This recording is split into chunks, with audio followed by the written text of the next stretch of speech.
তোমাদেরকে এর আগের একটা মিনি ব্লগে বলেছিলাম বাবা মা ভাই গিয়েছিল কুম্ভ মেলাতে, অযোধ্যা দর্শনও করেছে। এই ভিডিওতে কিছুটা মুহূর্ত তোমাদের সাথে শেয়ার করব। ছোট মামাটাকে বাড়িতেই রেখে আমরা দুজনে চলে আসলাম হঠাৎ করে বাবার বাড়ি।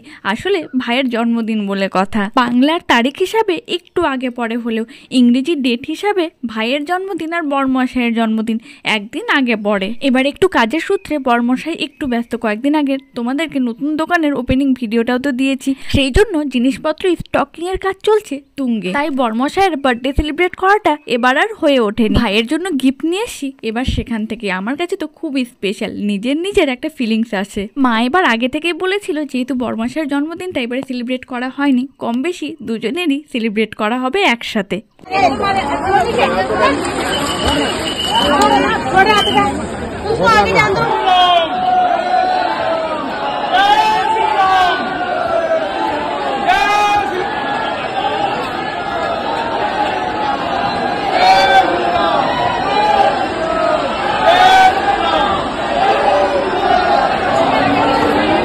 মামাটা একটু বড় থাকলে আমাদেরও খুব ইচ্ছা ছিল কুম্ভ মেলাতে যাওয়া, অযোধ্যা দর্শন করা, কিন্তু আফসোস নেই, সব স্বপ্ন তাকে নিয়ে। এমনি ব্লগটা ভালো লাগলে চ্যানেলটাকে সাবস্ক্রাইব করে ফেসবুক পেজটাকে ফলো করতে পারো।